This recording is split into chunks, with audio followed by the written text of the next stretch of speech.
The Tricent Mark III of Full Bucket is a fantastic simulation of the Korg Trident. Great sounds and some interesting features, all packed in a free VST plugin. So stay tuned and check out what this synth can do.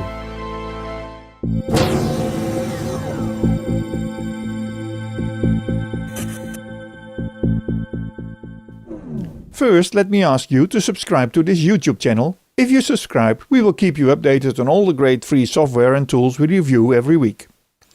The download comes as a zip file for Windows or for Mac. In the zip there are several files like the release notes, the license text, the PDF manual and 2 DLL files. The DLL file named Tricent64.dll is for 64-bit computers and the other Tricent.dll file can be used for 32-bit computers. So you have to pick the one which fits your system. All you have to do is copy the right DLL file to your folder where you have your VST plugins stored so your DAW can find it. In our case that's c/programfiles/VST plugins on our Windows PC. Now we start our DAW and drag the Tricent to our tracks. The Tricent of Full Bucket is a simulation of the Korg Trident Mark II which was released at the beginning of the 80s. Like the real Korg Trident Mark II, this Tricent Mark III is actually 3 synths in one. It has a synthesizer section, a brass section and a string section. In the center of the plugin you will find the programmed presets, which holds 64 presets. And of course you can create your own sounds or adapt sounds and save them for later use. In that same area you can see the Midi Learn button. Lots of the controls here can be controlled by an external MIDI keyboard. You can set them yourself. Just click on the MIDI button, then click on the control you want to assign and rotate your knob on the MIDI keyboard.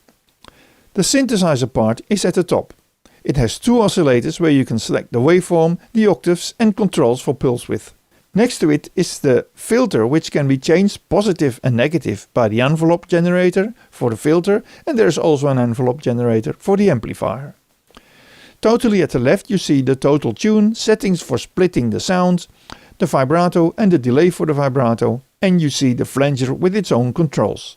You can select the flanger to be used for the synth, the brass and the strings.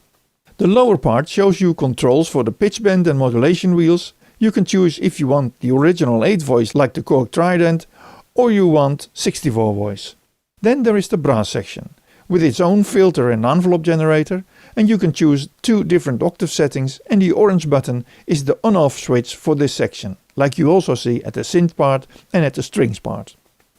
The strings have their own attack and release. You can choose 3 different octaves. There is an EQ and also bowing, which is an interesting effect at the beginning of the notes, and the vibrato section which is also quite good. The last part is the mixer, where you can control the panorama and the velocity of the 3 parts.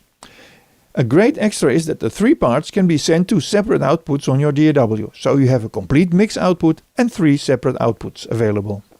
Well, that's all about explaining this great synthesizer. Now let's hear some of the presets. And don't forget to subscribe to our YouTube channel to keep you updated on all the great and free software we review. More information and the download link can be found on our website. See the text below this video. Now let's play!